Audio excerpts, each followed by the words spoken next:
Nirereklamo niya po ang advisor ng kanyang anak dahil hindi daw po ito pinaakyat sa stage.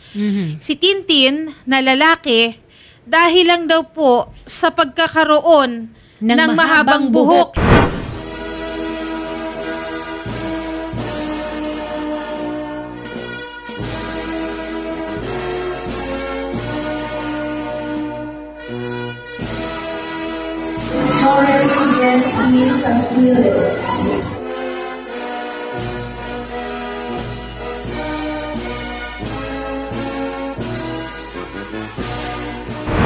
Hanggat hindi daw po nagpapaputol ng buhok. Yun daw po ay protocol po ng DepEd. Kailangan naka-bis daw po na panlalaki and then sa buhok daw po kailangan gupit lalaki. Okay lang naman po sa amin na magbihis lalaki siya, pero yung buhok lang po talaga yung inaano po namin. Hindi, at saka ano na ngayon, napaka-open na, Shari, yung gender, tinatawag natin gender identity and expression. Yes. 'Di ba? Sexual orientation, gender identity and expression, SOGI. Kaya ganyan ang manilalaman nitong panukala na batas kung saan dapat galangin, no? Kung ano man yung saloobin ng isang tao. Opo. Si Tintin ba ay nakakaranas ng some kind of discrimination sa kapwa niyang mag-aaral? Meron din po, pero mostly mayroon pong teacher po talaga. Sa teacher pa? Opo. Okay. Ang inirereklamo ninyo ay sino? Si Jennifer Ravelo po. Okay, si Ma'am Jennifer Ravelo ay isang, ano ba siya, homeroom advisor ba siya? Advisor po siya po ng anak ko. So, mismong homeroom advisor. Opo. Sinusubukan natin na makontakt si Ma'am Jennifer Ravelo ng San Agustin Elementary School sa Parañaque City. Pero, Shari, I think nagsabi siya na hindi siya magsasalita. Opo. Okay? Pero ulitin po namin, binibigyan namin ng pagkakataon ang lahat ng panig dito para marinig kung ano naman po ang kanilang saloobin. Ano? Kaya lang si Ma'am Jennifer ay she deferred. At sabi niya, hayaan na lang daw ang DepEd na magsalita. From grade 1 to grade 6, hinayaan po nila ng gano'n yung anak ko. Nilalaban pa po nila yan sa baton twirlers po, sa ibang school. Pero hindi pinag-graduate? Opo, at yung mga ibang program po sa school, allow po siya. Nakabihis pa, babae po siya. Grabe po, ma'am, kasi yung epekto doon po sa anak ko. Yes, yun sana ang sasabihin ko eh. Kasi yung trauma sa bata, di ba? 12 years old ba, na sabihin nila, bata pa yan, hindi nakakaintindi. Pero ako para sa akin, hindi eh. Nangyari sa anak ko, grabe po. Halos ayaw na po lumabas ng bahay po yung anak ko. Actually po, ma'am, ngayon, grade 7 po, ayaw niya po magpa-enroll. Kasi ayaw sabi niya po, opo, ma, pwede ba hindi muna ako papasok ngayong school year? Kasi yung mga kabatch ko, mga classmate ko, syempre alam nila, nakita nila ako na hindi ako graduate. Parang sa kanya po masakit po yun eh. Annalisa Esperanza, magandang hapon po. Good afternoon sa lahat ng manonood. Hindi siya pinaakyat ng stage, hindi pinasama sa graduation rites. Ano po ba, meron po ba na guidelines ang DepEd tungkol sa mga ganito? Yes po. Actually, this is not a novel case. Way back 2022 po, meron nang in-issue ang DepEd NCR for all public schools in the National Capital Region na napayagan ang lahat ng estudyante na dumalo sa any school sanctioned activities, including mga graduation ceremonies at end of school year rites, na hindi sinisiil ang kanilang gender expression. Ayun. Ibig sabihin, not restricting their gender expression. It includes the way, ang gender expression po kasi natin, kasama dyan kung paano ka manamit, kung ano yung haircut mo, yung mga role na gusto mong gampanan sa mga palatuntunan at palatuntunin po natin sa DepEd. So, meron na po tayo as early as 2022. Ma'am, 2022 talagang express yan. So this is a based department circular? Department circular ito? This is a regional memorandum of DepEd NCR signed by the regional director. This is based on our DepEd order ng central office na gender responsive basic education. Ayun. So on the basis of that DepEd order, we issued the regional memorandum. But of course, it covers only sa amin dito sa DepEd National Capital Region all public schools po. Yes, Parañaque hindi City po yan- ito eh. Parañaque yes, kasama po ito, po. ma'am. Oo. Kasama po attorney ang San Agustin Elementary School and all public schools in the National Capital Region. So in fact, noong 2022 may mga estudyante, marami din po sila, ganyan din po ang predicament nila, nakagraduate po sila wearing the clothes The clothes that they prefer. And long hair po sila yung ating mga kasi yan po ang kanilang gender expression. So if they identify as such as female or male, Yes. then they have the they are given po na the opportunity po at hindi po natin nire-restrict yung kanilang gender expression. Okay. So, malinaw naman po Oo. yan sa DepEd order. And every time po, kinakascade po ng ating regional office sa field ng at hindi pa po yan, 2022 pa yan, hindi pa po yan nare-repeal. Okay. Ma'am, so ano po ang recourse? Kung kunwari, yan, merong hindi pinayagan, so pwede bang masanction yung school nito? Or, kasi clearly, it caused, anxiety on the part of the child, on the part of the student. Yes po, maaari po yun, attorney. In fact, sabi po ni ma'am na nag-file na po sila ng complaint and yesterday, I received in our office sa DepEd NCR the endorsement from the division office endorsing the complaint of ma'am here.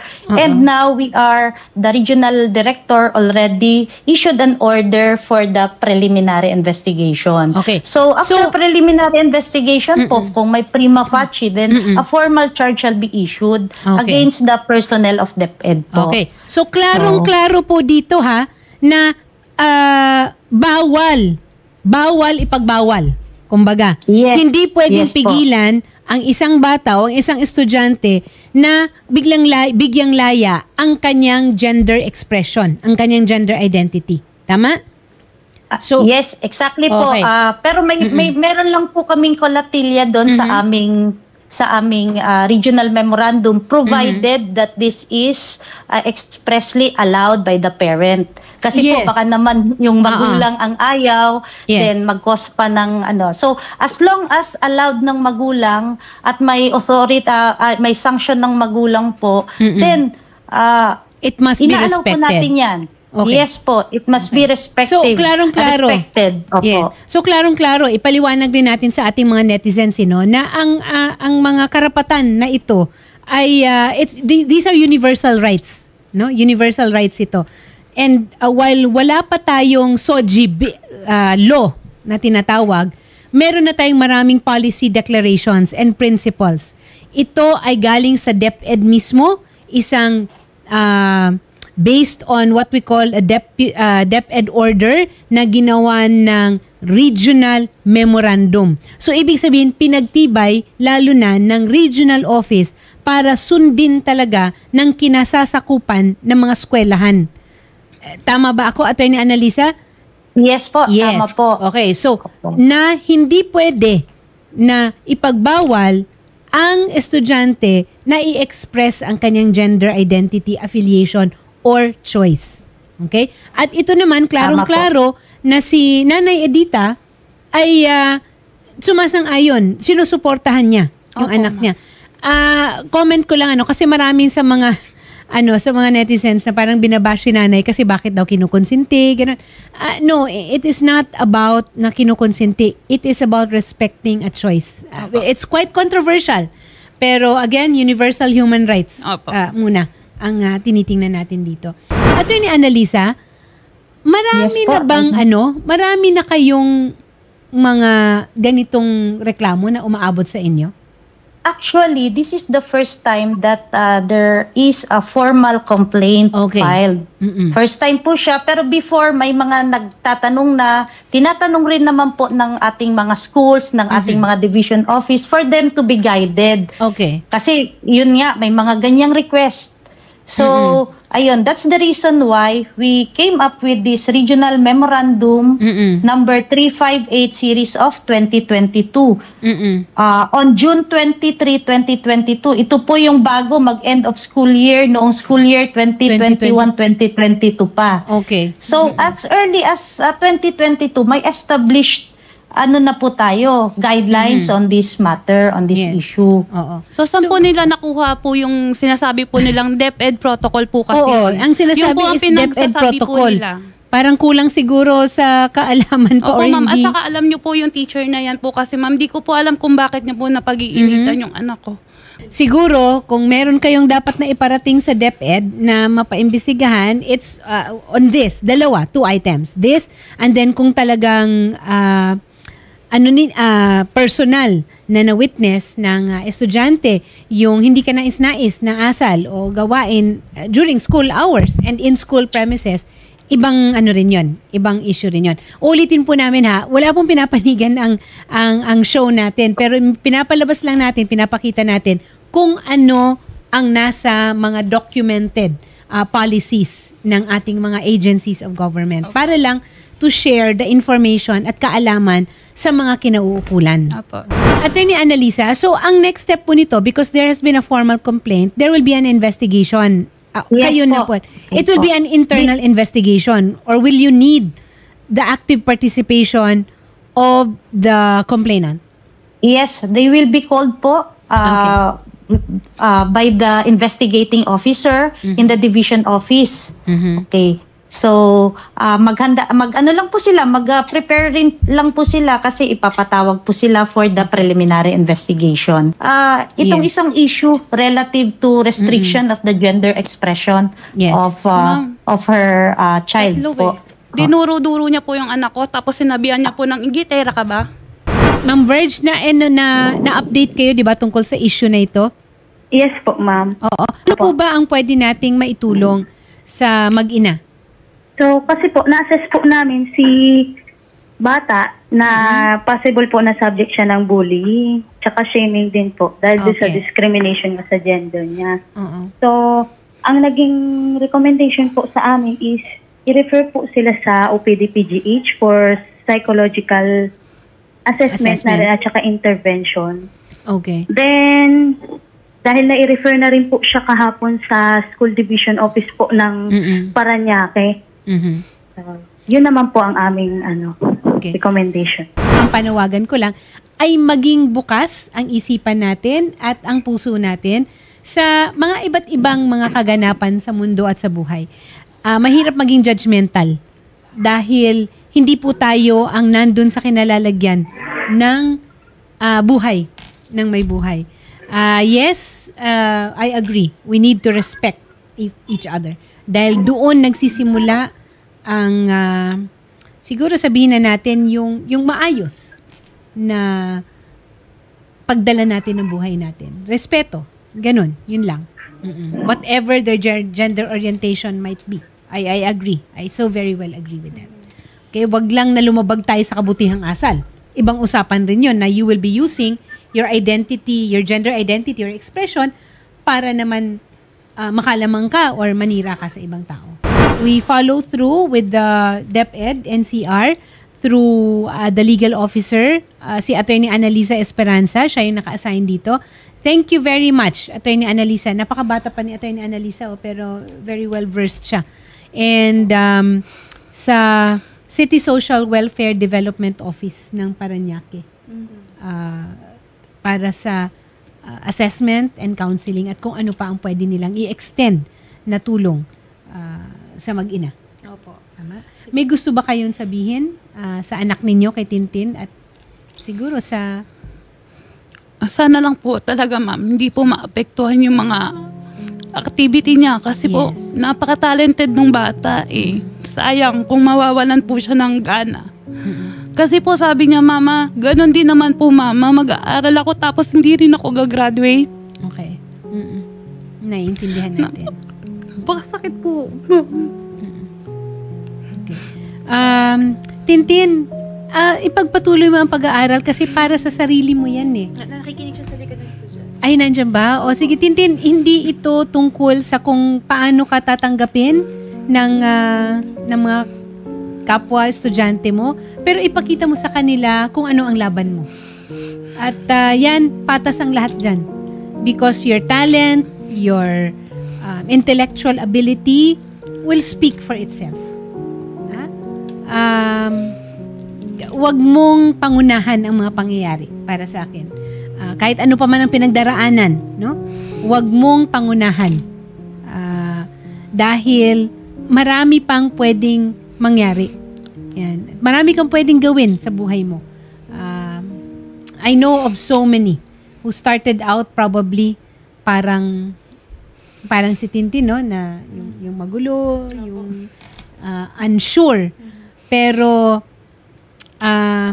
sa buhay naman kasi hindi talaga natin Shari, hindi natin talaga kontrolado lahat ng pangyayari. Opo. Ang kontrolado natin yung sarili natin. Basta laban lang na. Yan. At saka napakalaking bagay na nandyan ang suporta ng mga magulang mo. Ano ba ang pamamaraan ng pag-disseminate natin ng information na ito po sa regional, on the regional level? Kasi yun naman, sa NCR kayo to the schools. Padala lang po ba nung memo or does DepEd actually engage in, anong tawag nito, mga seminars? Or Yes, meron po. Kasama po lahat yan. We have coordination meetings. We have parang mga information campaign sa field po. Regular naman po na may mga meetings ang mga superintendents at mga heads ng different division offices, and they also disseminate this memoranda to the field po. At sa mga seminars naman po ay lagi po yan kasi this is not, actually hindi naman po ito talaga novel issue. Yes. In fact, pati po hindi lang naman po sa mga estudyante din, kahit sa mga teacher may ganito din pong issue. Tama po ba? So, pwede bang mag-cross-dress, mag-uniform ng pambabae si teacher? Vice versa, ganun po. So, hindi ko lang po alam sa school, we don't know po really yung sa side ng school kung ano po ang masasabi nila dito, kung hindi bas nakarating sa kanila itong regional memorandum na ito. But siguro dadagdagan po namin ang information dissemination campaign when it comes to these issues and concerns po. Para lahat po ay alam, hindi lamang ang mga opisyal natin sa paaralan, maging ang ating mga estudyante at mga magulang. Yes. Okay, so thank you very much, Attorney Annalisa Esperanza, Legal Officer ng DepEd NCR. Salamat din po. Thank you rin kay Ma'am Virgilia Frias, ang Social Welfare Officer natin ng Parañaque City, sa City Social Welfare Development Office natin. So, Mami, anuhan mo alalayan mo lang si Tintin. Kaya nyo yan.